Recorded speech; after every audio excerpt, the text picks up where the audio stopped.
Salut à tous, et aujourd'hui on se retrouve pour une nouvelle vidéo. Nous allons voir 10 vilains de comics qui sont devenus des héros, enfin du moins qui sont devenus des bonnes personnes. Est-ce que ça va être intéressant? Ouais.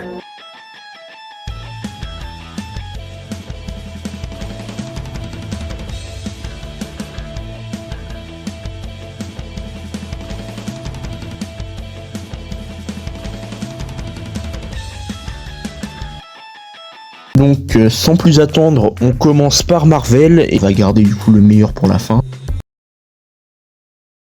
L'un des plus connus c'est Venom, lors de sa première apparition c'était un vilain et du coup il est devenu gentil, c'est devenu l'anti-héros, enfin du moins il s'est allié à Spider-Man lors de la première apparition de Carnage parce que Marvel voulait montrer un peu la menace que représentait Carnage, une menace si puissante qui serait capable de pousser un vilain à faire équipe avec Spider-Man. Et depuis c'est un peu devenu une sorte d'anti-héros, il agit pour ses propres fonctions, des fois il est méchant, des fois il est gentil, plus connu en étant un méchant, mais il est quand même gentil dans certaines histoires. Toujours dans Marvel, il y a Gambit, alors personnage que j'apprécie énormément. De base il faisait partie de la troupe d'Apocalypse, mais une fois qu'Apocalypse a été vaincu, eh bien il a rejoint les X-Men. C'est un personnage très apprécié par la communauté, avec une histoire plutôt sympa, et surtout il a vraiment changé, il a une bonne rédemption si on peut appeler ça, parce que de base il faisait partie des méchants, il est devenu gentil et il est plus connu comme étant gentil, même s'il reste méchant des fois dans certaines histoires. Autre personnage de Marvel, et il s'agit du coup de Bucky Barnes, donc le soldat de l'hiver. Alors lui c'est un peu différent, quand il est apparu dans sa première apparition c'était un allié, il travaillait avec Captain America durant la Seconde Guerre mondiale. Ensuite il est mort mais il s'est fait récupérer par l'Hydra qui l'ont transformé en soldat, donc le soldat de l'hiver.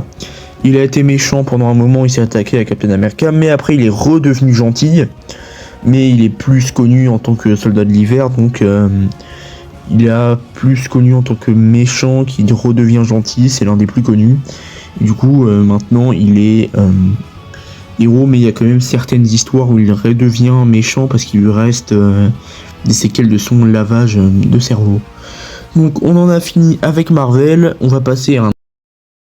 Donc nous allons parler du personnage de Omni-Man, donc le père de Mark Grayson. Lui c'est un peu différent, c'est un peu compliqué, c'est-à-dire que de base il se faisait passer pour un héros, mais en réalité c'était un vilain, son but était de conquérir la Terre, mais après qu'il a eu son affrontement avec son fils, du coup il a pas mal réfléchi à sa personne, et du coup depuis c'est devenu un gentil qui sera même... qui aide, du coup, qui combat même les gens de sa propre espèce. Donc c'est un peu, il a eu une bonne rédemption, et c'est justement la complexité du personnage qui l'a rendu si apprécié par la communauté. Donc c'est tout ce que j'avais à dire par rapport au personnage de l'univers d'Invincible. On va maintenant passer à l'univers de DC. Donc là, il y en a beaucoup plus. Alors, la plus connue, du coup, c'est Catwoman, qui, lors de ses premières apparitions, c'était une voleuse, et qui, après, au fur et à mesure de son évolution, c'est devenue une bonne personne, étant donné qu'elle est tombée amoureuse de Batman, et c'est l'histoire qui rend le personnage un peu complexe, personnage très apprécié aussi. Donc actuellement elle continue de voler dans certains comics, mais la plupart du temps c'est plus défini comme une personne neutre, c'est-à-dire qu'elle agit pour ses propres moyens.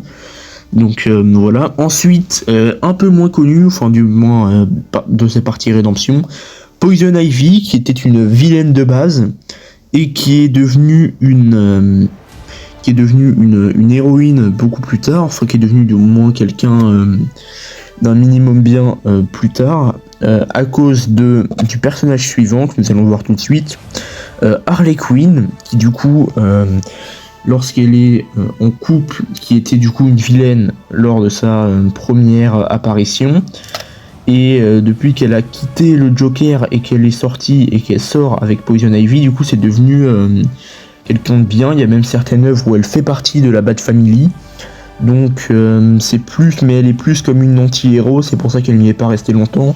Donc elle est plus proche de ce qu'est comment dire, de quelqu'un de neutre et avec Poison Ivy forment un duo, enfin ils sont en couple.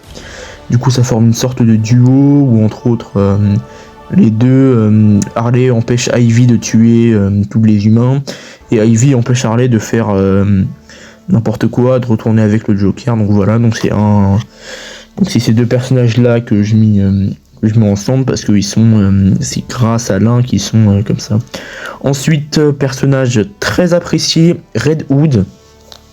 Alors lui c'est pareil, c'est un peu différent du cas classique. De base, Jason Todd c'était le deuxième Robin que Batman a repéré, mais il s'est fait tuer par le Joker. Mais il est revenu à la vie parce que il y a un truc qui s'appelle le scénario. Et du coup, après être revenu à la vie, il voulait se venger de Batman et aussi de Joker, car Batman l'a laissé mourir et Joker l'a tué. Et du coup, c'est un personnage très apprécié car il était vilain lors de sa première apparition. Il voulait tuer le Joker.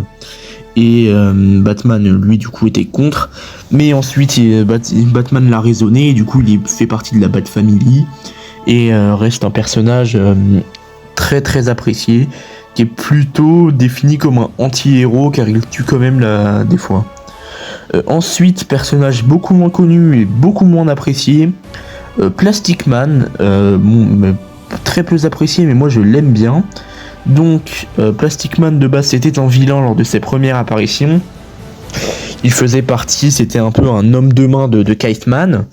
Et du coup ce qu'il a fait c'est qu'il est tombé dans une cuve qui lui a donné ses pouvoirs. Et depuis qu'il les a eus, il a vu ça un peu comme si c'était une autre chance pour lui. Il a décidé de devenir un héros qui fait partie de la Justice League dans la plupart des histoires.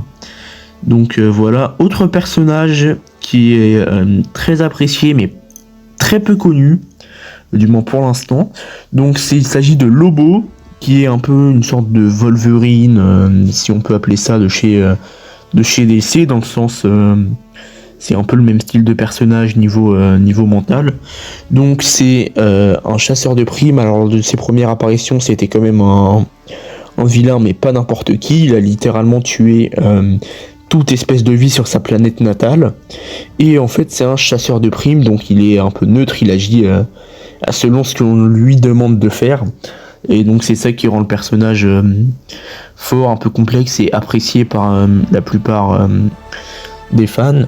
Donc voilà, c'était tout du coup pour cette petite vidéo beaucoup plus courte. Donc n'hésitez pas à vous abonner à la chaîne, à rejoindre le serveur Discord en description et surtout à aller voir les chaînes des créateurs qu'il y a recommandées tout en bas de l'onglet accueil de ma chaîne. Ce sont des créateurs qui méritent beaucoup de soutien et que j'apprécie énormément. Donc n'hésitez pas à aller voir.